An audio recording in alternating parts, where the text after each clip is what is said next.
मला मारून टाकण्याचा 2 वेळा प्रयत्न झाला. आईसाहेब कोण आहेत? त्या राजलक्ष्मीने मला सगळ्यात आधी आईसाहेब म्हटलं. जगासाठी तुम्ही आईसाहेब आहात, सासूबाईंसाठी तर माझा त्या पदावर बसण्याचा अधिकार नाही. हो, तुमच्या शरीरासोबत ती अतृप्ती जाते.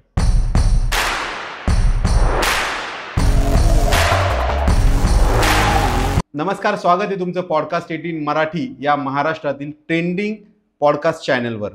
आपल्या समाजाची एक बदल होण्याची आणि प्रगती होण्याची एक प्रक्रिया सुरू असते आणि या समाज बदलण्याच्या प्रक्रियेत अनेक लोक आपलं भरीव योगदान देत असतात आणि असेच लोक आपल्या मंचावर येत असतात. आज आपल्या मंचावर अशीच एक हस्ती आहे ज्यांना तुम्ही सगळे ओळखता. त्या जेव्हा कॅमेऱ्यासमोर दिसतील तर तुम्हालाही लक्षात येईलच, पण त्यांचा परिचय देणं तेवढंच महत्त्वाचं आहे. आज आपल्यासोबत आहे श्री 1008 महामंडलेश्वर डॉक्टर स्वामी शिवलक्ष्मी नंदगिरी म्हणजेच आई साहेब. स्वागत आहे आई साहेब तुमचं आमच्या पॉडकास्टमध्ये. जय श्री महाकाल, ओम नमो नारायण. नमस्कार सगळ्यांना. खूप खूप धन्यवाद की आज या पॉडकास्टवर येऊन मला माझं मन मोकळं करण्याची संधी दिली. तर आपण पॉडकास्टला सुरुवात करूया. तर सगळ्यात पहिला प्रश्न आहे माझा की आई साहेब कोण आहेत? आध्यात्मिक गुरु आहे, सून आहे, पत्नी आहे, मुलगी आहे, किंवा एक सर्वसामान्य व्यक्तिमत्व आहे? काय आई साहेब नेमकं? आईसाहेब ही एक भावना आहे मुळात. नेहमीसारखं सगळ्यांसारखंच आई वडिलांच्या पोटी जन्म घेतलेला एक मुलगा, ज्या मुलाने वयाची 25 वर्ष स्ट्रगल केलं एका पुरुषी आयुष्यामध्ये. आणि ते सगळं स्ट्रगल करत असताना त्याच्यामध्ये जी गुरफटलेली स्त्री होती ती जेव्हा बाहेर आली आणि बाहेर आल्यानंतर जेव्हा ती आपल्या जवळ येणाऱ्या शिष्यांना आईसारखी माया करू लागली, तेव्हा शिष्यांनी तिला आईसाहेब ही पदवी दिली. आणि ती आईसाहेब नावाची जी भावना आहे ती आईसाहेब पदापर्यंत जाऊन पोचली. आणि त्यामुळेच आज सगळीकडे शिवलक्ष्मी म्हटलं की पुढे आईसाहेब येतं. तुम्ही बऱ्यापैकी महाराष्ट्रात, भारतात कुठेही कुणाच्या नावापुढे पटकन आईसाहेब ऐकणार नाही. बिकॉज एक 7-8 वर्षापूर्वी ते ब्रँड नेम लागून गेलं टिकटॉकच्या काळामध्ये की शिवलक्ष्मी म्हणजे आईसाहेब आणि आईसाहेब म्हणजे शिवलक्ष्मी आईसाहेब. हे ते लोकांनी तयार केलं. खरं तर आईसाहेब ही भावना का आहे तर मी अशा वयामध्ये, कोवळ्या वयामध्ये, म्हणजे साधारणतः 18-19चं जे वय होतं, 17-18 त्या वयामध्ये मी माझ्या आईला गमावलं. त्यामुळे आईच्या प्रेमाची जी उणीव त्या तरुण वयात आपल्याला जे संस्कार पाहिजे असतात, गरजेचे असते, तेच इतरांना द्यावे म्हणून मी ते आईचं, जिव्हाळ्याचं, आपुलकीचं जे प्रेम आहे ते माझ्यासोबत जपायला सुरुवात केली. आणि जो जवळ येत गेला त्याला आईसारखी माया देत गेली. कोणी चुकला तर त्याला आईसारखी ओरडली, कोणी जवळ आलं तर त्याला आईसारखं वात्सल्य आणि प्रेम दिलं. त्यामुळे माझ्या शिष्यांनी आणि आता जवळपास संपूर्ण भारतभर आईसाहेब या नावाने तयार झाले. आणि म्हणून ही भावना तेवढीच महत्त्वाची आहे. कारण फक्त आई असणं आणि आईसाहेब म्हणजे एक मोठा दर्जा. आपण साधारणतः भगवतीला, जगदंबेला आईसाहेब म्हणून संबोधतो. तुम्ही पाहिलं असेल की आपण महाराष्ट्रामध्ये 3.5 शक्तिपीठामध्ये प्रत्येक देवीच्या नावापुढे आईसाहेब लावतो. तशाच पद्धतीने शिष्यांनी आणि संपूर्ण महाराष्ट्राने शिवलक्ष्मीच्या नावापुढे आईसाहेब लावलं. हे मी माझं भाग्य समजते की त्या आईपणाच्या भावनेला त्यांनी एक किन्नर असून सुद्धा एका पुरुषाची स्त्री झालेली व्यक्ती आईसाहेब बनू शकते हे त्यांनी सिद्ध केलं त्यांच्या प्रेमामुळे. आणि स्वीकारही केला. स्वीकार तर सगळेजण करतात म्हणून आईसाहेब म्हणतात. बरं, मग हे आईसाहेब असताना वेगवेगळ्या भूमिका पण पार पाडाव्या लागतात का मग? हो, बऱ्याच वेळेला. कोणकोणत्या भूमिका? सगळ्यात भूमिका पार पाडाव्या लागतात. सगळ्यात महत्वाचं तर मी आईसाहेब आहे हे सगळेजण म्हणतात, पण मी पण एक व्यक्ती आहे. त्यामुळे मला खूप साऱ्या जबाबदाऱ्या आहेत, कर्तव्य आहेत. सर्वात आधी तर महंत होते तेव्हा महंत पदाची जबाबदारी होती. त्यानंतर आता महामंडलेश्वर आहे. महामंडलेश्वर म्हणून हिंदू सनातन धर्माचा प्रचार, प्रसार, सनातनाच्या बाबतीमध्ये लोकांचे गैरसमज, सनातनाच्या बाबतीत होणाऱ्या बदनामी, या सगळ्या गोष्टींबद्दल मला लोकांमध्ये चर्चा करणं गरजेचं आहे. ती एक मला मिळालेली जबाबदारी आहे, धर्माचं काम करणं. सेकंड, 2 भावांचा आणि एका बहिणींचा मोठा भाऊ म्हणून मला मोठ्या भावाचं कर्तव्य पण करावं लागतं. म्हणजे ते जिथे चुकतात तेव्हा त्यांना समजवणं, किंवा ज्यावेळी मला वाटतं की ते काहीतरी रॉंग करत आहेत त्यावेळेस त्यांना कुठल्या तरी माध्यमातून खडसावणं किंवा इतरांच्या माध्यमातून त्यांच्यापर्यंत तो निरोप की तू चुकतो आहे हे समजावणं. कारण आई वडील गेल्यानंतर घरातली मोठी व्यक्ती हीच सर्वस्व असते. आणि त्यामुळे त्या भावाचं कर्तव्यही आज पार पाडावं लागतं. ठीक आहे, त्यांनी मला बहीण म्हणून स्वीकारलंय आता, ते मला अक्कासाहेब म्हणतात. तर त्यामुळे अक्का म्हणून मला त्यांचं कर्तव्य पार पाडावं लागतं. सोबतच तुम्ही पाहिलं असेल की गुरु म्हणून मला माझ्या शिष्यांच्या पण खूप साऱ्या जबाबदाऱ्या आहेत. ही सगळ्यात मोठी ही जबाबदारी आहे. आणि त्यानंतर पत्नी म्हणून मला जबाबदारी मिळाली. सून म्हणून जबाबदारी आहे की मला खूप साऱ्या गोष्टी घडत असताना सुद्धा त्या गोष्टींना इग्नोर करून मला त्या फॅमिलीचं म्हणजे त्या घराण्याचं नाव कसं मोठं करता येईल किंवा त्या घराण्याच्या मर्यादा कशा पाळता येतील आणि त्या घराण्याला कशा पद्धतीने हिजडा सून आहे किंवा किन्नर सून आहे तरीही ती एका सामान्य सुनेसारखी कशा पद्धतीने घराचा कारभार सांभाळू शकते हे पण मला जबाबदारी पूर्ण करायची असते. आणि त्याच्यासोबतच आता आमचा रुद्र आहे त्यामुळे आईची जबाबदारी पण मला त्या माध्यमातून सांभाळायची असते. बरं, मग आई साहेब आणि तुमच्या सासूबाई असतील, हो, मग त्यामध्ये कसं हे होतं तुमचं, म्हणजे तुम्ही आई साहेब म्हणून बाहेर सगळ्या जगासाठी तुम्ही आई साहेब आहात, सासूबाईंसाठी मग तुम्ही सून कसा रोल प्ले करता? तो मी उंबऱ्याच्या आतमध्ये पत्नी, आई आणि सून, वहिनी हे सगळे नाते सांभाळते. मी उंबऱ्याच्या बाहेर गेल्यानंतर माझ्या फॅमिली पण तेवढ्याच अदबीने आईसाहेब म्हणून मला स्वीकारतात आणि आईसाहेब म्हणूनच ती बाहेर सुद्धा तेवढा रिस्पेक्ट देतात. म्हणजे तुम्ही जर कदाचित व्यवस्थितपणे जर पाहिलं तर फोन जरी आला आणि तो जर कधी संजयनी उचलला तर ते सुद्धा फोनवर सांगतात की आईसाहेब बिझी आहेत किंवा आईसाहेब बाहेर आहेत, आईसाहेब आता बोलू शकत नाहीत. इट मीन्स की त्यांना माहिती आहे की त्या पदाची किंवा त्या ज्या ठिकाणी बसलेले आहेत त्याची मर्यादा काय आहे. सो दॅट्स मीन्स की मलाही सून म्हणून एक आई म्हणून मला त्या जबाबदाऱ्या मर्यादेत पाळाव्या लागतात. बरं, तर आता आपण ह्याच्याविषयी बोललो, तुमच्या पूर्वीच्या आयुष्याविषयी. आई साहेब होण्यापूर्वीचं आयुष्य कसं होतं आई साहेबांचं? खडतर सगळ्यांना माहिती आहे, कारण सागर मंथन एक अनोखा जीवन प्रवास, ते सागर मंथन किन्नर जीवनाकडे वाटचाल हा एक सिरीजच होती माझी युट्यूबला. बरं, शिवलक्ष्मी आईसाहेब चॅनलवरती सगळ्यात पहिले जर सुरू झाली असेल तर ते म्हणजे ब्लॉगिंग कधी केलं नाही मी. नंतर मी त्या ब्लॉगिंगमध्ये आले की काय केलं पाहिजे, ब्लॉगिंग हे केलं पाहिजे, ते केलं पाहिजे. पण सर्वात आधी ब्लॉगिंग करण्याच्या अगोदर मी रोज 20 मिनिटं ते 1 तासापर्यंत व्हिडिओज बनवायचे, ज्यामध्ये सागर मंथन इट मीन्स सागरच्या आयुष्यात घडलेल्या घटनांचा सगळा जो आढावा आहे जन्मापासून तर किन्नर बनण्यापर्यंतचा ते लग्नापर्यंतचा सगळा प्रवास मी त्या 75 एपिसोडमध्ये सांगितला. तर तो एक खडतर प्रवास होता. अचानक आई वडील जाणं, मग त्यानंतर घरातल्यांकडनं त्रास होणं, घरातल्यांकडून त्रास झाल्यानंतर मग मी घर सोडून निघून जाणं, त्यानंतर मी शिर्डीला जाऊन राहणं, हॉटेलमध्ये काम करणं, पुन्हा मी माझ्या नृत्य क्षेत्राकडे वळून शिक्षण पूर्ण करणं आणि प्लस डान्सचे क्लासेस घेणं. ते सगळं करत असताना पुन्हा माझ्याकडे पैसा दिसला म्हणून परत फॅमिलीने मला जवळ करणं, नंतर प्रॉपर्टीवरून त्रास दिला आणि ते सगळा त्रास होत गेला. आणि शेवटी एक स्टेप अशी आली की ज्यावेळी अगदी म्हणजे मला मारून टाकण्यापर्यंतचा प्रयत्न झाला. मला मारून टाकण्याचा 2 वेळा प्रयत्न झाला. पहिल्या प्रयत्नाच्या वेळी मी तिथे मनमाड पोलीस स्टेशनला तक्रार दाखल केली. सेकंड अटेम्प्टच्या वेळी मी शेवटी घर सोडायचा निर्णय घेतला आणि त्याच पिरियडमध्ये संजयसोबत लग्नाची बोलणी झाली आणि त्याच वेळेस मी लग्न करून घर सोडून दिलं. पण घर असं साधं नाही सोडलं. मी माझ्या अंगावरचे सोनं नाणं दागिनं मला जे मिळालेलं होतं ते, माझ्या गाड्या, माझ्या 2 व्हीलर म्हणजे 4 व्हीलर 2 व्हीलर, नाकातल्या मुरणीसहित इथले असतात ना हुजूर हुरूप, ते सुद्धा, ते सर्व दिलं. प्लस मी राहत्या घरातला आणि वडिलोपार्जित प्रॉपर्टीमधला जेवढा माझा हिस्सा होता माझ्या वाट्याला येणारा, तो सगळा माझ्या भावाला हक्क सोडपत्र लिहून दिला. आणि मी अंगावरच्या साडीवर आणि माझ्या आईचं एक जोडवं माझ्याकडे होतं त्याच्यावरती घरातून बाहेर निघाली. आणि पुन्हा संजयच्या सोबतीने ते लग्न, माझ्या भावाला असं वाटलं होतं की ही लग्न करून गेली म्हणजे आता संपली, परंतु इथे लिहिलेलं असताना ते कधीच कोणी पुसू शकत नाही. आपण कधी पण डेस्टिनीवर भरोसा ठेवला पाहिजे. आपण आपलं नशीब काय लिहून आलेलं आहे हे आपल्याला माहीत नाही. सटीने जो टाकला 5व्या दिवशी की जे घडणार आहे ते घडणार आहे. मला असं वाटलं होतं की आता भिकारी होऊन घराच्या बाहेर निघाली, पण बघा त्याच महिन्यामध्ये माझा पहिला यूट्यूब पेमेंट आला. त्यानंतर दुसऱ्या यूट्यूब पेमेंटपासून तर असं होतं की म्हणजे चांगल्या सरकारी नोकऱ्याला सुद्धा पेमेंट नाही, असा 3 वर्ष सलग यूट्यूबचा पेमेंट घेतलाय मी. त्यामुळे मी अगदी स्टेबल होते. मला बचत कळते. मला घरामध्ये राहिल्यामुळे मी मिलिटरी कॉलेजला शिकलेली होती, त्यामुळे मला बचत काय असते, आपण कुठे इन्व्हेस्ट केलं पाहिजे, कुठे आपण सेव्हिंग्स केले पाहिजे, कशामध्ये इन्व्हेस्ट केलं तर त्याचा प्रॉफिट होऊ शकतो, काय केल्यानंतर आपण कुठल्या गोष्टी करू शकतो. सर तुम्ही बिलीव्ह नाही करणार की मी 5 वर्षामध्ये इतकी सेव्हिंग्स केली होती की त्या सेव्हिंग्समध्ये मी स्वतःचं घर घेतलं. बापरे. आणि युट्यूब आणि सोशल मीडियामधून? येस, युट्यूब आणि सोशल मीडियाच्या माध्यमातून.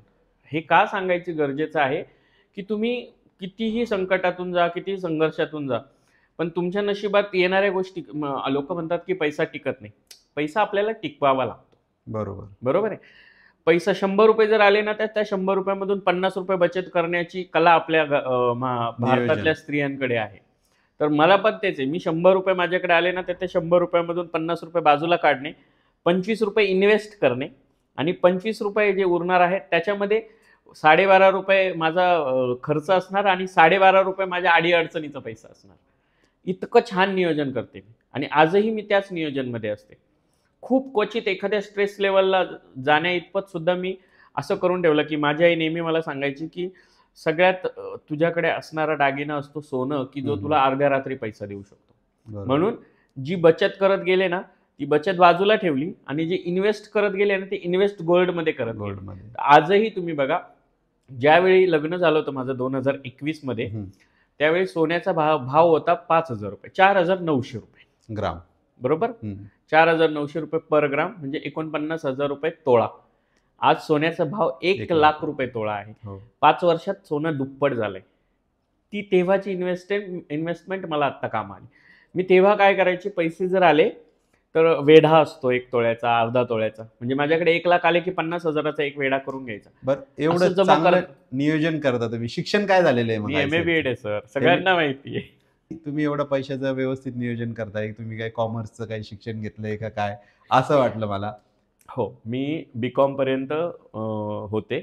BCom पर्यंत शिक्षण घेतलं, आणि त्यावेळी तुम्हाला माहिती आहे आपल्याकडे बोनाफाईड्सच्या पद्धती होत्या. तर मी त्यानंतर ठरवलं की नाही, मला BCom झालंय माझं, पण मला BCom मध्ये मी हे करायचं, पण मी दुसरं एक ऍडमिशन घेतलं आणि मी BA मध्ये सायकोलॉजीमध्ये ग्रॅज्युएशन कम्प्लीट केलं. त्यानंतर मी MA मध्ये मग स्पेशलायझेशन करायचं ठरवलं, आणि मी DEd पण केलं, मी BEd पण केलं.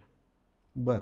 मी का केलं की मला माहिती होतं माझ्यामध्ये नृत्य कला आहे, नाही शिकवायला इतिहास, भूगोल, गणित, मराठी, पण ऍटलिस्ट मी नाचा म्हणून तरी कुठल्या स्कूलमध्ये काम करू शकेल, एवढा मला विश्वास होता. आणि तेवढं माझ्या आईने मला संस्कार दिले होते की तू शिकशील तर मोठं होशील, आणि तेच मी आजपर्यंत. आणि आज मी एवढ्या ठिकाणी दिसते, किंवा तुम्ही म्हणता एवढं नियोजनबद्ध असतं, तर हे नियोजन माझ्या आईकडनं शिकले.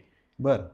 आणि ते आईचं जे नियोजन होतं ते हळूहळू माझ्यामध्ये रुजत गेलं, आणि आज त्याच पद्धतीने सगळं नियोजन मी सेटल केलेलं आहे.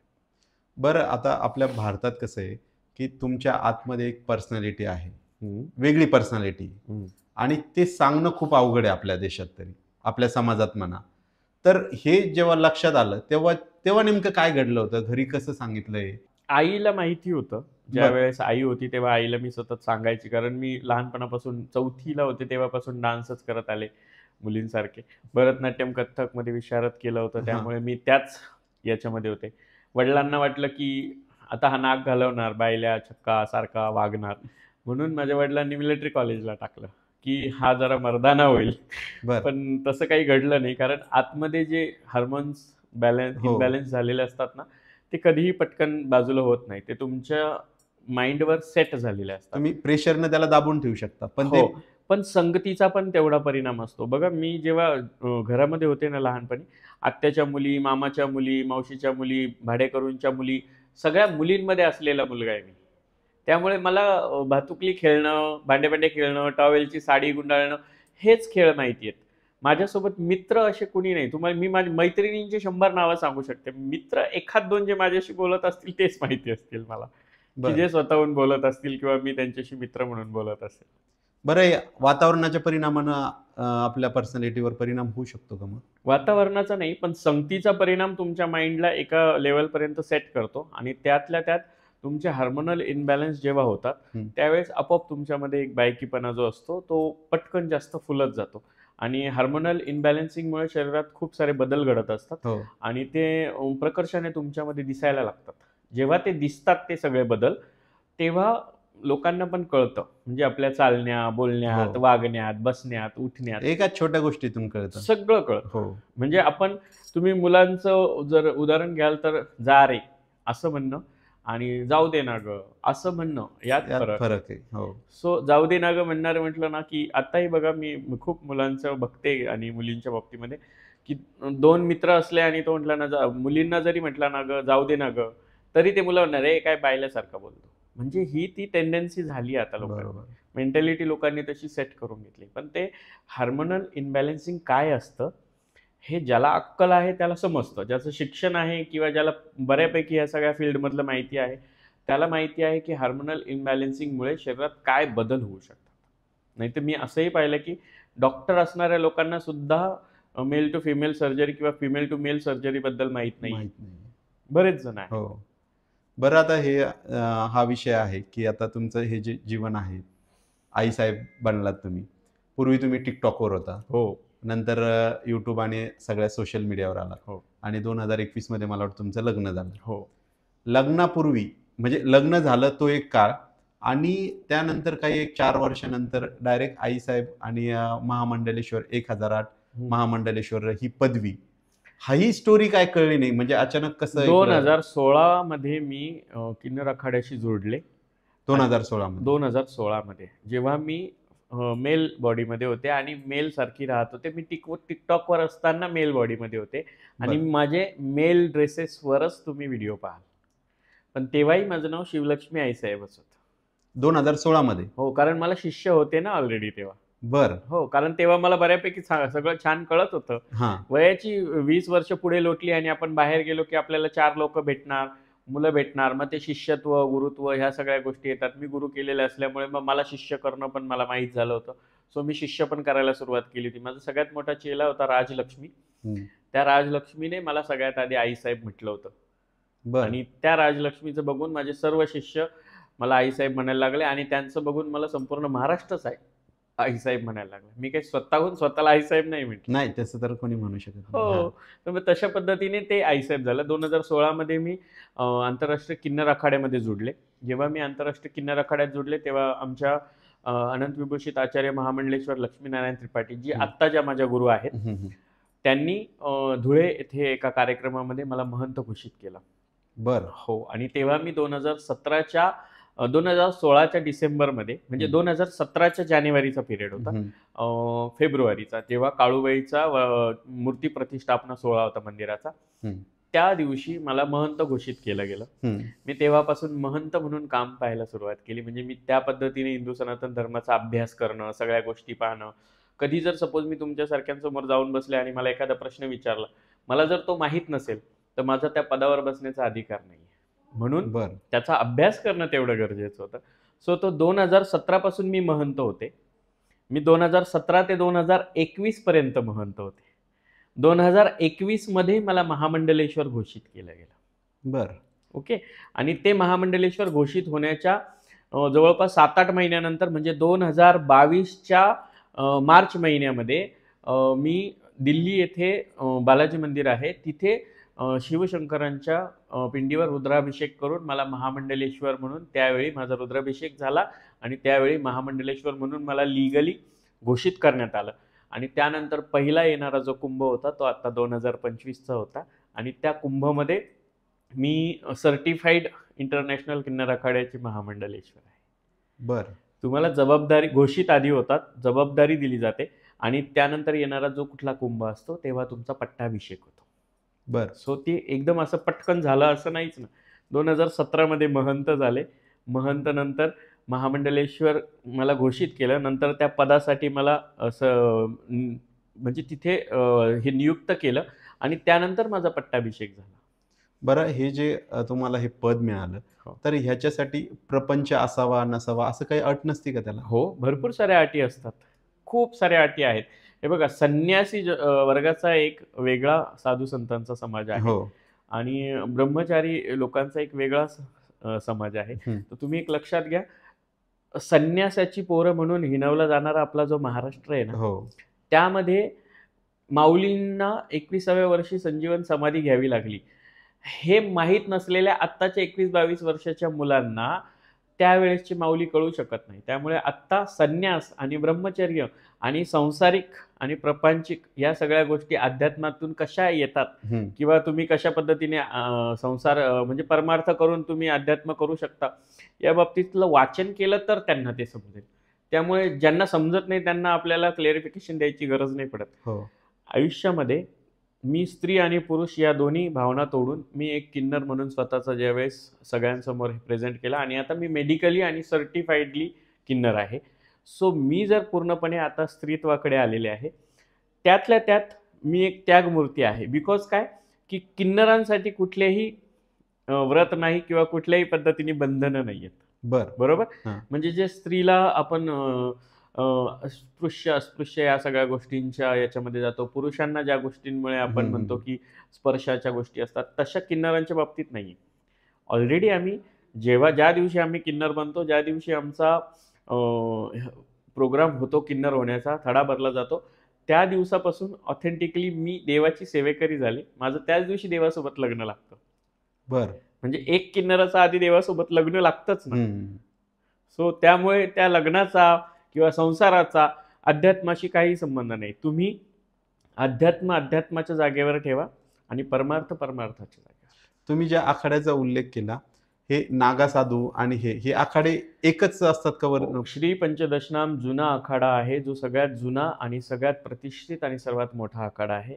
त्या आखाड्याचे आमचे गुरुवर्य जे हरिगिरीजी महाराज आहेत, जे संरक्षक आहेत श्री पंचदशनाम जुना आखाड्याचे, त्यांनी आंतरराष्ट्रीय किन्नर आखाड्याला मान्यता देऊन, त्यांनी मान्यता म्हणजे किन्नरांना मान्यता होतीच पहिल्यापासून, पण त्यांनी आम्हाला त्यांच्यासोबत सिम्मिलित केलं, आणि त्यांच्यासोबत सिम्मिलित करून आम्हाला पेशवाईमध्ये, म्हणजे ज्याला आपण आता अमृत स्नान, शाही स्नान जे आहे, म्हणजे स्नानासाठी आम्हाला त्यांच्यासोबत घेतलं गेलं. तेव्हा ऑथेंटिक आम्ही झालो, आणि तेव्हापासून आम्हाला एकत्रितपणे इंटरनॅशनल किन्नर आखाडा हा श्री पंचदशनाम जुन्या आखाड्यासोबत येतो. त्यामुळे नागा साधू, अघोरी साधू, दंडी साधू, ब्रह्मचारी साधू आणि जे सगळे परमार्थिक साधू, सगळ्या पद्धतीचे साधू किंवा जे किन्नर साधू साध्वी आहेत, ते सगळेजण त्या आखाड्यामध्ये येतात, एकत्र येतात. येस.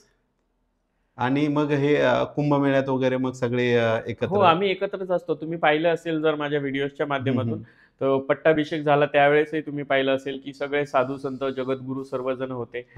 ज्यावेळी आमची स्नानासाठीचे व्हिडिओ जर पाहिले तुम्ही, तर सगळ्या साधू संतांसोबत आमची पण पालखी निघते. आम्ही पण पालखीमध्ये विराजित होऊन, जे महामंडलेश्वर असतात त्यांची पालखी निघते प्रॉपरली स्नानासाठी. सर्वात आधी श्री पंचदशनाम जुना आखाड्याचे आचार्य महामंडलेश्वर असतात, त्याच्या मागे सगळे महामंडलेश्वर त्यांचे असतात, त्याच्यानंतर आमचे आचार्य महामंडलेश्वर असतात, मग आम्ही सर्व महामंडलेश्वर असतो, मग आमच्यानंतर अग्नी आखाडा, आव्हान आखाडा, सगळे आखाडे जे आहेत ते सगळे एकामागे एक स्नानासाठी निघतात. साधारण किती आखाडे असतील बरं? आता आपल्या याच्यामध्ये 13 आखाडे आहेत.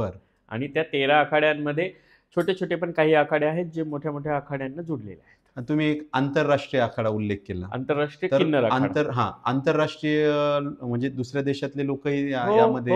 हो, इंटरनॅशनल किन्नर आखाडामध्ये, अर्थात आंतरराष्ट्रीय किन्नर आखाड्यामध्ये भारताच्या बाहेरच्याही 13 कंट्रीज मधली लोक आहेत, जी आंतरराष्ट्रीय किन्नर आखाड्यामध्ये साधू, साध्वी, महामंडलेश्वर, महंत, श्रीमंत या पदावर आहेत. त्यामुळे आमचा आखाडा हा वैश्विक पद्धतीने कार्य करतो, आणि त्यामुळे त्याला आंतरराष्ट्रीय किन्नर आखाडा म्हणून रजिस्टर्ड केलं गेलेलं आहे. बरं, मग ह्या आखाड्यांमध्ये वेगवेगळ्या धर्माचे पण लोक असतात, म्हणजे बाहेरच्या देशांमध्ये काही ठिकाणीच हिंदू धर्म आहे, नेपाळ सोडला किंवा आपल्या इथून स्थलांतरित झालेले, तर मग ते वेगवेगळ्या धर्माचे पण या आखाड्यात असतात का लोक? लक्षात घ्या, साधू होणे, साध्वी होणे याचा धर्माशी काही संबंध नाही. धर्माशी काहीच नाही, ही भावना असते. परमेश्वराच्या प्रती निर्माण होणारी जी आसक्ती आहे, जी आपल्याला आपल्या आयुष्यापासून विरक्त करते आणि आपल्याला मोक्ष प्राप्तीसाठी एखाद्या ठिकाणी तल्लीन करते, जेव्हा गुरु शिष्य परंपरा सुरू होते. म्हणजे धर्मविरहित होऊन जातो व्यक्ती आखाड्याशी जोडला गेला. आखाड्याचा कुठलाही व्यक्ती धर्माच्या बाबतीमध्ये मानत नाही. आमच्या आखाड्यामध्ये सगळ्या जाती धर्माची लोक आहेत. जो साधू किंवा जो संत असतो ना, त्याच्यासाठी धर्म या सगळ्या गोष्टी खूप पलीकडे असतात. आम्ही सनातन धर्मात परमेश्वराला मानतो, आणि परमेश्वर सगळ्या जाती धर्मांसाठी आहे. सो सगळ्या जाती धर्म तयारच हिंदू सनातन धर्मापासून झाले. त्याच्यामुळे हिंदू सनातन धर्मच हा सगळ्यात मूळ आहे. त्यामुळे हिंदू सनातन धर्माचं काम करणाऱ्या व्यक्तींसाठी पुढे येणाऱ्या किंवा आता 400-500 वर्षापूर्वी 1000 वर्षापूर्वी आलेल्या ज्या काही जाती प्रजाती आहेत त्याला आम्ही धर्म असं म्हणू शकतो, वर्ण वगैरे जे काय आले ते. म्हणू शकत नाही, कारण एकमेव सत्य धर्म आहे तो हिंदू सनातन धर्म आहे. बरं, तुम्ही दश महाविद्या हे शिकलात, तर ह्याच्यासाठी म्हणजे आता तो प्रश्न मागे पडला, मला त्या अगोदरच विचारायचं होतं, यासाठी वेगळं काय म्हणजे तुम्ही काय शिकलात त्यासाठी, किंवा काय अभ्यास केला, किंवा तपश्चर्या काय होती यासाठी? तपश्चर्या नाही, त्याच्यासाठी अनुष्ठान असतात, तुम्हाला काही साधना दिले जातात गुरूंकडनं, आणि त्या साधनेच्या द्वारे तुम्हाला ते तंत्र साधनेतून तुम्हाला ते सगळं शिकायचं असतं. तुम्हाला काही व्रत वैकल्य असतात, काही अनुष्ठान दिलेले असतात, काही नियम असतात, काही अटी असतात, काही मर्यादा असतात, वेगवेगळ्या पद्धतीचे बंधनं असतात, गुरुच्या आज्ञेशिवाय न करण्यासारख्याही काही साधना असतात. त्या सगळ्यांबद्दल गुरु आधी तुम्हाला शिकवतात, आणि त्या सगळ्यांबद्दल तुम्हाला शिकवल्यानंतर तुम्ही त्याच्यामध्ये रिसर्च करावा अशी अपेक्षा गुरूंची असते. बरं. की माझ्या शिष्याने अजून काहीतरी शिकावं. सो मी जेव्हा त्यांच्याकडनं तंत्रसाधना या सगळ्या गोष्टींमध्ये शिकली, त्यानंतर मला असं वाटलं की मी खूप डीपली जाऊन या सगळ्या गोष्टी जर माहिती केल्या तर मी कदाचित अजून थोडंफार काहीतरी माहिती करू शकेल. सो मी तंत्रसाधनेमध्ये आणि दशमहाविद्यांमध्ये मी संशोधन करायचं ठरवलं. मी गेल्या 7-8 वर्षापासून त्या गोष्टींच्या मागे होते, आणि मला ते हळूहळू सगळं बघायचं होतं. मी खूप छोट्या छोट्या गोष्टी उलगडून पाहिल्यात. मग दशमहाविद्यामध्ये काली, तारा, षोडशी, भुवनेश्वरीपासून कमलात्मिकांजी देवींपर्यंत मी प्रत्येक देवीचं स्टडी केल्या. प्रत्येक देवीचं वैशिष्ट्य काय आहे, प्रत्येक देवीचं तंत्र कशासाठी असतं, अघोर साधना काय आहे, वशीकरण काय आहे, वशीकरणाचे प्रकार किती आहेत, अघोर प्रथेमध्ये काय काय येतं, मग त्याच्यातही शाबरी विद्या काय आहे, तामसिक काय आहे, वैदिक काय आहे, सात्विक काय आहे, ह्या सगळ्या गोष्टी तुम्ही प्रत्येक डिटेलिंगमध्ये जाऊन जेव्हा शिकता. तुम्ही बघा, मी नेहमी प्रवास करत असते, पण मी नेहमी प्रवास करत असताना आधी तरी पुस्तकं घेऊन वाचावं लागायचं मला, पण आता ना मोबाईल्समध्ये या सगळ्या सुविधा आल्या. ओके, तर तुम्हाला ऑडिओ बुक्स असतात, तर तुम्ही त्या बुक्सचं नाव टाकलं, कानात हेडफोन्स टाकले की तुम्ही प्रत्येक बुक छान पद्धतीने ऐकू शकता. जे नाही समजलं तुम्ही ते रिपीट ऐकू शकता. सो हे मला सवय झाली वाचनाची, ऐकण्याची. हे मी सतत करत गेले, आणि त्यातून मग मी दशमहाविद्या आणि तंत्रसाधनेचं एकदम परमोच्च लेवलवर जाऊन मी रिसर्च केला, आणि त्याच्यासोबतच मी अध्यात्म आणि अध्यात्माचा सामाजिकतेशी असलेला संबंध या गोष्टीवर स्पेशल मी वेगळा अभ्यास करत होते. त्यासाठी मला नेपाळ फाउंडेशनकडनं मला काठमांडू येथे डॉक्टरेट पदवी मानद मिळाली आंतरराष्ट्रीय लेवलला. आणि देन आफ्टर मला दशमहाविद्या आणि तंत्रसाधनेसाठी माझ्या रिसर्चसाठी, माझ्या प्रबंधासाठी मला डॉक्टरेट मिळाली. वा. मी हे 2 वेगवेगळ्या डॉक्टरेट घेतल्या. मानद डॉक्टरेट वेगळी असते आणि ही वेगळी असते. बरेच जण प्रश्न विचारतात, ह्या कसल्या डॉक्टर आहेत? ज्यांना डॉक्टर कशा कशाचे असतात हेच माहीत नाही, त्यांना क्लिअरिफिकेशन देणं मी कधी महत्त्वाचं समजत नाही. कारण मला माहिती आहे ना मी काय आहे. ज्यावेळी कोणी ऑथेंटिक पर्सन माझ्याकडे येईल त्यावेळी सर्टिफिकेट घेऊन उभी राहील. बरोबर. म्हणून त्या पद्धतीने तो अभ्यास केला, आणि मग दशमहाविद्या, तंत्रसाधना प्लस स्पिरिच्युअलिटी आणि सोशल वर्क या सगळ्या गोष्टींचा एकमेकांशी कसा संबंध असू शकतो याचा छान अभ्यास करूनच मी पट्टाभिषेकासाठी पोहोचले होते. बरं. म्हणजे पूर्ण अभ्यास करून पदावर जाऊन बसायचं होतं. बरं, ही दश महाविद्या शिकण्याची प्रक्रिया तुमची 2016 पासून सुरू झाली होती का? मग मी 2011 मध्ये जेव्हा माझी आई गेली, त्याच्यानंतर एकाच वर्षामध्ये मी जेव्हा खूप स्ट्रेस लेवल पोहोचलो, मी सांगितलं मी घर सोडून तेव्हा पण गेले होते, आणि त्यावेळी मी जरा थोडंसं डान्स क्लासेस वगैरे घेत होते, थोडाफार पैसा माझ्याकडे यायला लागला होता, आणि मी खूप एकटी झाली होती की हे कोणासाठी मी कमवते, आता मागे पुढे कोणी नाही, घरचे असे, प्रॉपर्टीला काही चाटायचं आहे का, ह्या सगळ्या गोष्टींमध्ये मी खूप स्ट्रेसमध्ये होते. त्यावेळी मला कोणीतरी सल्ला दिला की तू काशीला जा, म्हणजे काशीला गेली तर तिथे तुला काहीतरी समाधान मिळेल. बरं. मी काशीला गेले. काशीला एक बाबा भेटले, जे साधू होते, अघोरी साधू, ज्यांनी मला हरिश्चंद्र घाटावर शिवलिंगाजवळ बसून मंत्रजाप करण्यासाठी सांगितलं. जे गुरूंकडनं मंत्र दिला जातो त्या साधूंनी मला सांगितला होता कानात, आणि तोच साधू मला, मी मणिकर्णिका याच्यावर जेव्हा तारापीठला जेव्हा गेले बडा स्मशानमध्ये, तेच साधू मला पुन्हा बडा स्मशानमध्ये भेटले. तेव्हा ते मला कमी वयात भेटले, आणि त्यांनी मला एक अनुष्ठान दिलं 5.5 महिन्याचं, एक व्रत दिलं. मी 6 महिन्यानंतर जेव्हा तिथं पोहोचले, त्या साधूंचं वय अचानक थोडं वाढलेलं 90 वर्षाचं होतं, आणि ज्यावेळी मी 9 महिने बडा स्मशानमध्ये राहिली, आजही तुम्ही बडा स्मशान तारापीठला जर गेला तर आजही मला माझ्या नावाने तिथे ओळखतात. वा. कारण तिथे माझ्या गुरूंची समाधी आहे. सो मी तिथे बामा खेपाजींच्या समाधीसमोर माझे गुरु मला पुन्हा भेटले आणि त्यांनी मला दीक्षित केलं. मी 9 महिने बडा स्मशानमध्ये राहिलेली आहे आणि मी त्या पिरियडमध्ये मोबाईल वगैरे छोटे बटनचे मोबाईल्स असायचे माझ्याकडे. तेव्हा परिस्थिती माझी तशा पद्धतीने चालू 2011 म्हटल्यावर हो 2011-12 नंतरचा जो काळ होता. 2011च्या दिवाळीत मी घर सोडून गेले होते आणि साधारणतः 2012 पासून तर साधारण 13 पर्यंत तर मी एका वेगळ्याच विश्वात होते. त्याच्यानंतर मी पुन्हा जोमाने कामाला सुरुवात केली आणि जोमाने कामाला सुरुवात करून मी पुन्हा सगळ्या गोष्टींकडे आले. मग मला शिक्षण पण पूर्ण करायचं होतं, हे पण करायचं होतं, पण मला अशा लेवलवर पोचायचं होतं की जिथे गेल्यानंतर कोणी बोट जरी उचललं, ते बदनामीचं जरी असलं तरी ते माझ्यासाठी योग्य असेल. म्हणून मी अशा ठिकाणी जाऊन पोचली की आता कमेंटमध्ये बदनामी करणारे पण लोक आहेत. त्यांना माहिती आहे की मी हिच्या जागेवर नाही जाऊन पोचू शकत, कारण त्यांची तेवढी लायकी. कारण दगडं किती खाल्ले, किती जखमा झाल्या, किती उपाशी राहिले, काय त्रास सहन केला, हे फक्त लोकांना मोठा झाला. सागर शिवलक्ष्मी यश दिसतं लोकांना, फक्त सागर शिवलक्ष्मी आईसाहेब झाला हे माहिती आहे लोकांना, पण ह्या सगळ्या 12-15 वर्षामध्ये त्याने काय काय सहन केलं हे तुम्ही सहन केलं, ज्याची जळते ना त्याला कळते. त्याच्यामुळे मला माहिती मी काय सहन केलंय. त्यामुळे आत्ता मी जे जगते आहे ना, हे मी माझ्या संघर्षाच्या अशा टप्प्यावर आहे की आत्ताशी मी व्यवस्थित जगायला सुरुवात केली. म्हणून हा संघर्ष महत्वाचा आहे. दश महाविद्या नेमक्या कोणकोणत्या, म्हणजे त्यात काय काय आहे? काली, तारा, षोडशी, भुवनेश्वरी, छिन्नमस्तिका, बगलामुखी, धूमावती, सोबतच मातंगी, कमलात्मिका, ह्या सगळ्या दशमहाविद्या आहेत. त्याच्याशी रिलेटेड एक मंत्र पण असतो दशमहाविद्यांना एकत्रित हे करण्यासाठी, त्याचं एक व्हायब्रेशन असतं. काली तारा महाविद्या, षोडशी भुवनेश्वरी, भैरवी छिन्नमस्ता च, विद्या धूमावती तथा, बगला सिद्ध विद्या च, मातंगी कमलात्मिका, एतादश महाविद्या, विद्या सिद्ध विद्या प्रकीर्तिता. म्हणजे ह्या दश महाविद्या काली, तारा, षोडशी, भुवनेश्वरी, भैरवी, छिन्नमस्ता, धूमावती, बगलामुखी, मातंगी आणि कमलात्मिका, ह्या सगळ्या देवीचे तांत्रिक स्वरूप आहेत जे दश महाविद्या म्हणून ओळखले जाते.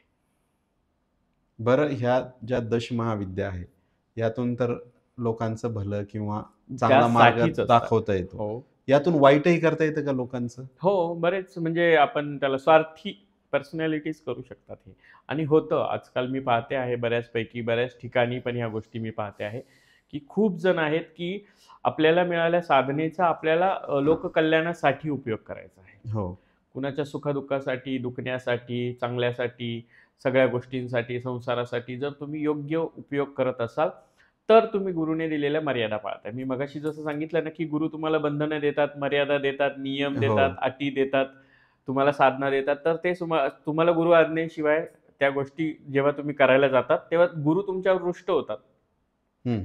आणि ज्यावेळी गुरु तुमच्यावर रुष्ट होतात तर त्या साधना तुमच्यावरती पलटवार करतात. बापरे. कारण ते तुम्ही लोककल्याणासाठी आहेत, वापरत नाही. आपल्या सनातनामध्ये ह्या सगळ्या गोष्टी लोककल्याणासाठीच वापरल्या गेल्या. आणि ग्रामीण भागात हे जे करणी वगैरे हे प्रकार हे यातूनच येतात का मग? हो, दशमहाविद्यांमधूनच येतात. दशमहाविद्यांमधूनच तुम्ही काली तंत्राबद्दल जर विचार केला तर काली तंत्रामधूनच मग सगळ्या विद्या आल्या. ज्या कालींना अधिष्ठात्री नवनाथजी मानत होते. शाम ऋषींनी काही मंत्रांचा संग्रह केला होता जे संस्कृतमध्ये होते, ते पुढे नवनाथांनी मराठी भाषेमध्ये छान पद्धतीने त्याला कन्वर्ट केलं की बोली भाषेत बोलता येईल. तेव्हा ते साबर मंत्र झाले आणि त्याचा प्रचार प्रसार नवनाथांनी केला. म्हणजे हे उपकार नवनाथांचे आहेत, हे कृपाशीर्वाद नवनाथांचे आहे की त्यांनी आपल्या सनातनातून येणाऱ्या या ज्या विद्या होत्या साबरी स्वरूपामध्ये लोकांपर्यंत पोहोचवल्या. त्यामुळे सगळ्यांना ते आता हो. आणि त्याला आता बघा तुम्ही इकडेच आपल्या महाराष्ट्रामध्ये, भारत हा विविधतेने नटलेला देश आहे. भारतामध्ये तुम्ही थोडंसं इकडे कोकणी भागाकडे गेलात तर तिकडे थोडंसं वेगळ्या प्रकारे मुंजा वगैरे हा सगळा प्रकार. थोडंसं तुम्ही इकडे खानदेश भागामध्ये गेला तर इकडे थोडंसं तुम्ही चेडा गोटा ह्या वगैरे. थोडंसं दक्षिणी भागामध्ये जर गेलात तुम्ही मग तिकडे खैस भुत्या ह्या सगळ्या प्रकारात येतं. हे महाराष्ट्रापुरतं मर्यादित आहे. करणी हा प्रकार तुम्ही महाराष्ट्रापुरता आहे, ऐकता. बरोबर. महाराष्ट्राच्या बाहेर थोडं MP मध्ये जा, लोकांना करणी म्हणजे काय माहित नाही. तिकडे काळा जादू आहे मला वाटतं. काळा जादू म्हणतात. आणि शब्द बंगालमध्ये पण बंगाली जादू. मी माझ्या खूप साऱ्या आतापर्यंतच्या पॉडकास्टमध्ये हे क्लिअरिफिकेशन केलं लोकांना की करणी हा प्रकारच नाहीये, म्हणजे करणी नावाचा प्रकार नाहीये, तो आपण दिलेला आपल्या बोलीभाषेतला शब्द आहे. करणी मीन्स एखाद्या गोष्टीवर क्रिया करणे, म्हणून त्याला आपल्या जुन्या लोकांनी करणी म्हणजे कुणावर तरी काहीतरी तांत्रिक क्रिया करणे मीन्स करणी. त्याला वाईट याच्यात मार्क केलं की बरोबर. आणि थोडस तुम्ही त्या बाजूला जाल, आपल्या म्हणजे बुऱ्हाणपूर पासून पुढे जर गेलात तर ह्याच करणीला तिकडे काला जादू म्हणतात. बरोबर. थोडस तुम्ही तिकडे UP हरियाणा वगैरे ह्या साईड मध्ये जाल, तिकडे टोटका म्हणतात. टोटका. तिकडे थोडस तुम्ही बंगालमध्ये किंवा कलकत्ता वगैरे ह्या भागामध्ये जाल, त्या बाजूला लगेच बंगाली जादू होतं. म्हणजे प्रत्येक ठिकाणी भारतामध्ये विविधता आहे, विविध भाषा आहेत, तर भाषेप्रमाणे त्या विद्येचं नाव बदलत गेलं. पण विद्या दश महाविद्याच आहे. बरं, हे जे प्रमाण आहे हे म्हणजे दश महाविद्या, हे साऊथ मध्ये कसं आहे? जसं आपण आता बोललो की बंगालमध्ये बंगाली जादू किंवा तोटका आहे, तिकडे अघोर साधना आहे. खाली साऊथला अघोर साधना आहे. तुम्ही थोडंसं कर्नाटक, तामिळनाडू, केरला, चेन्नई या भागामध्ये जा, त्या बाजूला तुम्हाला तिकडे ते अघोरी जादू म्हणूनच माहिती पडेल. तिकडे म्हणजे त्या गोष्टीला अघोरी म्हटलं जातं. बरं. तर मग ते अघोर साधनेमध्ये रिलेटेड येतं. तुम्ही त्यांचं जे कोला असतो, भूता कोला असतो, किंवा त्यांच्या बऱ्याच मरियम्मांशी रिलेटेड असतात, बऱ्याच क्रोधिष्ट देवतांबद्दल आपण तुम्ही तिकडे पाहत असाल, तर त्या पद्धतीने तिकडच्या ह्या ज्या विद्या आहेत त्यांना त्या पद्धतीने नावं दिली गेली. बरं. तुम्ही ज्या भागात राहाल त्या भागात त्या गोष्टीला तसं म्हटलं जातं. बरोबर. आता इकडे तुम्ही कोकणात जा, कोकणामध्ये मुंजा म्हणतो आपण, म्हणजे लहान बाळाचं भूत. थोडस असं इकडे सरका जरा खानदेश दखनी या भागामध्ये थोडस सरका दख्खन वगैरे इकडे, मग तिकडे ते बाळमुंजा म्हणतात, त्याला देव म्हणून झाडावर पुसतात, पिंपळाच्या झाडावर. आणि थोडस तुम्ही अजून थोडस पुढच्या बाजूला गेला तर मग तेच लिलीपूट होऊन जातं. लिलीपूट, त्याला ते लिलीपूट म्हणजे लहान बाळाचं भूत. बर. म्हणजे त्यांनी शब्द रचना आपल्या आपल्या भाषेप्रमाणे दिली, त्यांना नावं भाषेप्रमाणे दिली, पण ते एकाच याच्याशी जोडले गेलेले. ते दशमहाविद्यांशी जोडलेले आहे. सनातनातून आलेली दशमहाविद्या, दशमहाविद्यांमधून आलेले हे छोटे छोटे छोटे छोटे नावं आहेत आणि ते भाषेप्रमाणे बदलत गेले. बरं. आताच तुम्ही म्हणाला होतात की कुठलाही प्रश्न विचारला शिष्याना तरी त्याचं उत्तर तुमच्याकडे पाहिजे. बरोबर. तर मी थोडा वेगळा प्रश्न, मला हा खूप दिवसाचा पडलेला प्रश्न आहे. बरं. आत्मा म्हणजे काय? आत्मा म्हणजे परमेश्वराने या पृथ्वीवरती किंवा या ब्रह्मांडामध्ये एक अंश परमेश्वराचा तयार केलेला. आत्मा अहम ब्रह्मास्मी म्हणजे मी स्वतः ब्रह्मच आहे, या ब्रह्मांडाचा अंश आहे. त्या ब्रह्मांडाचा अंश म्हणजे तुमच्या शरीरामध्ये तुम्हाला चालवणारी जी बॅटरी आहे ती तुमचा आत्मा. बरोबर. मनुष्य देह हा नश्वर आहे, आत्मा हा नश्वर नाहीये. आत्म्याला फक्त मोक्षच प्राप्ती पाहिजे असते. आत्मा पुन्हा परमेश्वराकडे जातो, किंवा जर तो आत्मा अतृप्त असेल आणि त्या आत्म्याच्या इच्छापूर्ती झालेली नसेल तर तो आत्मा फक्त शरीर बदलतो. मीन्स की हे ब्रह्मांश जे तुमच्यामध्ये आहे, हे जे तुमच्यामध्ये बसलेलं बॅटरीचं जे पिंड आहे, हे फक्त शरीर बदलतं. आत्मा अमर असतो, तो फक्त शरीर बदलतो. म्हणजे आत्मा हा या ब्रह्मांडाचा एक अंश आहे. म्हणून नेहमी म्हटलं जातं की अहम ब्रह्मास्मी, अहम शिवास्मी, म्हणजे मीच ब्रह्म आहे, मीच शिव आहे. का? कारण तो आत्मा ब्रह्मांड स्वरूप आहे. त्या ब्रह्मांडाचा अंश म्हणजे आपल्या शरीरात असलेला आत्मा. मग त्या आत्म्याला स्वभाव भावना असतात? नाही, त्या तुमच्या शरीराला असतात, त्या तुमच्या मस्तिष्काला असतात. मग तो अतृप्त कसा राहतो? तुमच्या शरीरात असतो. बरोबर. ज्यावेळी तुमच्या शरीरामध्ये एखादी गोष्ट असते ती तुमच्या माइंडला सेट करते किंवा तुमच्या शरीरासोबत त्या सगळ्या गोष्टी चालतात. तो आत्मा ब्रह्मांडापासून तुम्हाला मोह, माया, मत्सर, द्वेष, कामना ह्या सगळ्या गोष्टींमध्ये आपण फसतो. कोण फसतं? आपलं मस्तिष्क आपल्या आत्म्याशी रिलेटेड असतं. हृदय आणि मेंदू ह्या दोन्ही ज्या गोष्टी आहेत त्यांना चालवण्याचं कार्य जरी आत्मा करत असला तरी आपलं मस्तिष्क संस्काराकडे जाणार की कुसंस्काराकडे जाणार हे सर्वस्वी आपल्यामध्ये असलेले गुण ठरवत असतात. मग आपल्यात तामसी गुण असतात, आपल्यामध्ये द्वेष असतात, मत्सर असतात. परमेश्वराने आत्मा देताना त्या शरीरामध्ये दिलेला असतो, तर त्या शरीरामध्ये दिलेला जो आत्मा असतो तो आत्मा तुमच्या शरीराला भक्ती मार्गासाठी या पृथ्वीवर तुमच्यासाठी एक कार्य दिलेलं असतं. ते त्या शरीराला तेवढ्या काळापुरतं करायचं असतं. परंतु आपण लोभी माणसं, आपण लालची लोक, आपण द्वेष मत्सर करणारी लोक, आपण याचं त्याचं धुणं धुणारी, उनं धुणं काढणारी. तर मोह माया नावाचा हा जो जाळ आहे, हा एकदा त्या आत्म्याच्या भोवती गुंतला की तो आत्मा अतृप्तच राहतो ना, की माझ्या मनातल्या इच्छा त्या आत्म्यासोबत माझ्या मनातल्या इच्छा जागृत आहेत. आत्मा शरीरातून निघून गेला तरी त्या आत्मा शरीरातल्या इच्छा पण घेऊन जातो ना. म्हणून मला भक्ती करायची आहे, मला सन्मार्गावर जायचं आहे. परमेश्वर भक्ती, आपण काय म्हणतो, भक्ती हा मोक्षाचा शेवटचा मार्ग आहे. बरोबर. जर तुम्ही भक्तीच करणार नाही, तुम्ही फक्त एखाद्या गोष्टी मागे पळत राहाल, तर तुमचा आत्मा पण त्याच गोष्टीसाठी आसुसलेला राहणार. तुमच्या शरीरात आत्माला ब्रह्म अंश आहे. तुमचं कार्य जर संस्कार आहे, भक्ती आहे, तर तुम्ही ते सोडून इतर सगळ्याच गोष्टी करताय. पण मग आत्म्याला निर्विकार म्हणता येतं का? आत्मा जेव्हा शरीरातून बाहेर निघतो त्यावेळेस तो निर्विकार असतो, हे लक्षात ठेवायचं. पण मग ती अतृप्ती त्याच्यासोबत जातेच. हो, तुमच्या शरीरासोबत ती अतृप्ती जाते. आपण वान नाही पण गुण लागला म्हणतो ना, तशा पद्धतीने कसं असतं माहितीये का, हा शरीराचा जो आत्मा आहे हा आपला मेन पार्ट आपण म्हणतो. हा माझ्या शरीरातला सगळ्यात महत्वाचा पार्ट काय आहे? आत्मा निघून गेला की माझं शरीर संपणार आहे. म्हणून माझी प्रत्येक गोष्ट त्या आत्म्याशी रिलेटेड असते. म्हणजे मी माझी प्रत्येक गोष्ट माझ्या हृदयाला पण आणि मस्तिष्काला पण, डोळ्याला पण, कानाला पण, तोंडाला पण त्या गोष्टीची, नाकाला पण त्याच गोष्टींची लालच लावणार. ती माझ्या आत्म्यामध्ये मी दडवून ठेवते. ज्यावेळी तो आत्मा जातो तर त्या सगळ्या गोष्टी तुमच्या आत्म्याबरोबर बाहेर निघतात. म्हणून त्याला अतृप्त आत्मा म्हटलं गेलं. बरं, मग आत्मा पाप पुण्याचं वहन पण करतो का? नाही, पाप पुण्याचं वहन करणे इतपत आत्म्याची नाही. ते तुमच्या शरीरामध्ये जरी असलं तरी तो आत्मा तुम्ही केलेले पाप किंवा तुम्ही केलेले पुण्य याचं फक्त मूल्यमापन सोबत घेऊन जातो. तो त्याचं वहन नाही, तो त्याचं मूल्यमापन घेऊन जातो की मी किती पाप केलेलं आहे आणि मी किती पुण्य केलेलं आहे या शरीरामध्ये. बरं, मग ते त्याला तिथे सहन करावं लागतं. म्हणजे लोक नरक स्वर्ग या गोष्टी मानत नाही. म्हणजे असं म्हणतात की स्वर्गात गेल्याशिवाय स्वर्ग कळणार नाही आणि नरकात पडल्याशिवाय यातना समजणार नाही. पण आता सध्या तुम्ही या पृथ्वीवर आहात, या पृथ्वीवरच सगळं फेडावं लागतं आपल्याला. हा, म्हणजे पुढच्या जन्मात ह्या जन्माचे कर्म कॅरी फॉरवर्ड होतात का? होतात. खूप सारे तुम्ही आताच म्हटलं ह्याच जन्मात फेडावं लागतं. नाही, आता बऱ्याच जणांनी ह्या कलियुग आहे हो, हे सत्ययुग, द्वापर युग, या सगळ्या त्रेतायुगांमध्ये ह्या सगळ्या गोष्टी होत्या. कारण तेव्हा पुण्यवान लोक होती.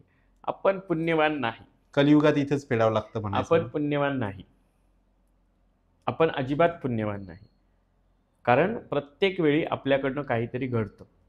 आपण कोणाबद्दल नुसतं बोलणं किंवा आपण कोणाबद्दल मत्सर करणं हे सुद्धा पापकर्मामध्ये येतं. आजकाल लोक दुसऱ्यांची निंदा करणं म्हणजे त्यांना वाटतं की मी आओ बहन चुगली करेवाला मॅटर असतो. तर त्यांना असं वाटतं की मी हिच्याबद्दल सांगितलं म्हणजे मी समोरच्याला सतर्क केलं. ते तुमच्या पापकर्मात येतं. गीतेच्या 16व्या अध्यायामध्ये माया मोह मत्सर या बाबतीमध्ये भगवान श्रीकृष्णांनी अर्जुनांना सांगितलं की हे पार्थ, माया मोह मत्सर, त्याग, भावना आणि सहनशीलता ह्या तू कितीही चांगल्या पद्धतीने सोबत घेतल्या तरी निंदा ही एक अशी गोष्ट आहे की त्या सगळ्या पुण्यकर्माला पापामध्ये परिवर्तित करते. म्हणजे खूप वाईट गोष्ट आहे निंदा करणं म्हणजे. हो, तरी आपण काय म्हणतो, मोठं व्हायचं असेल तर निंदकाचे घर असावे शेजारी. पण ते कशासाठी? जोपर्यंत तुमच्यावर निंदा होणार नाही, जब तक जिंदा आहे तब तक निंदा आहे. जोपर्यंत तुमच्यावर निंदा होणार नाही तोपर्यंत तुम्हाला तुमच्या चुका कळणार नाही. आणि हे त्या आत्म्याला दिलेलं कार्य आहे शरीराने, की तुला याच्याबद्दल बोलायचं, तुला त्याच्याबद्दल बोलायचं, ते बोलत राहणार. हे ज्याचं धुणं ज्याने धुतलेलं असेल त्याचं धुणं वाळायला टाकलेलं पुन्हा खराब होणारच आहे आणि ते दुसरं कोणीतरी धुणारच आहे. ही मेंटॅलिटी पहिली माहिती झाली पाहिजे लोकांना, तर आत्मा कळेल लोकांना. बरोबर. तो आत्मा आपल्या शरीरामध्ये ब्रह्मअंश आहे, शिवअंश आहे, हरिअंश आहे. म्हणून अहम ब्रह्मास्मी म्हणण्याची ही जी आपल्या साधू संतांनी परंपरा दिली ही त्याचमुळे दिली.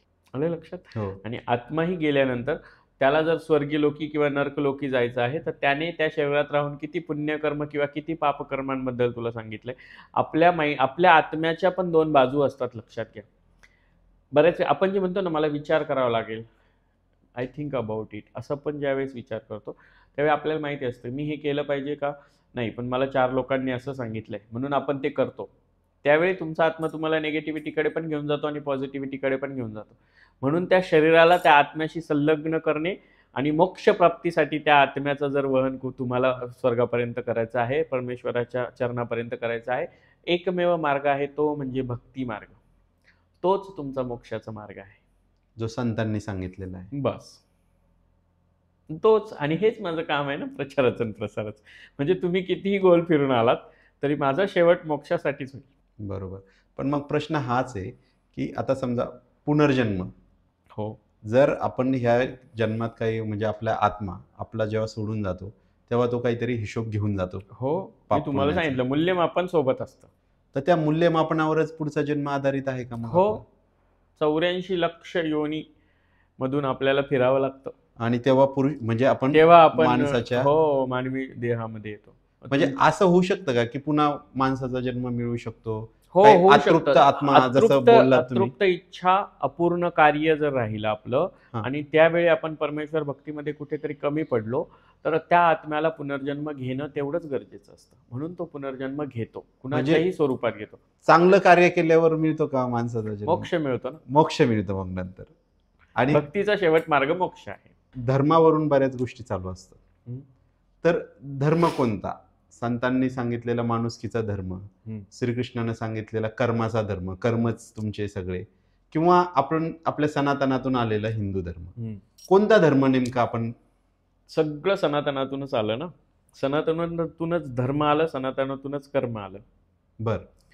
श्रीकृष्णांनीच म्हणलंय कर्मण्येवाधिकारस्ते मा फलेषु कदाचन. कदाचन. म्हणजे तू कर्म करत राहा, फळाची अपेक्षा करू नको. करू नको. तरीही आपणच साधू संतांकडून हे ऐकलंय की तुम्ही भक्ती कराल तर मोक्ष मिळेल. म्हणजे भक्ती हे कर्म केलं तर मोक्ष नावाचं तुम्हाला फळ मिळेल. हो. बरोबर आहे. म्हणजे हे एकमेकांशी संलग्न आहे. हे कर्मण्येवाधिकारस्ते ज्यावेळी म्हटलं गेलं की मा फलेषु कदाचन, की तुम्ही कर्म करत राहा मीन्स तुम्ही भक्ती करत राहा तर तुम्हाला मोक्ष मिळणार आहे. आणि संतांनी काय सांगितलं, तुम्हाला मोक्ष मिळवायचा असेल तर तुम्हाला भक्ती करावी लागेल. भक्ती करावी. भक्ती हे कर्म आहे आणि त्याचं फळ मोक्ष आहे. संतांनी तेच सांगितलं, भगवान श्रीकृष्णांनी ते सांगितलं, प्रभू श्री रामचंद्रांनी तेच सांगितलं. लक्षात घ्या, आत्तापर्यंत हिंदू सनातन धर्मामध्ये आत्तापर्यंत आलेल्या सर्व सप्त ऋषींपासून सर्व देवी देवतांच्या अवतारांनी हेच सांगितलं.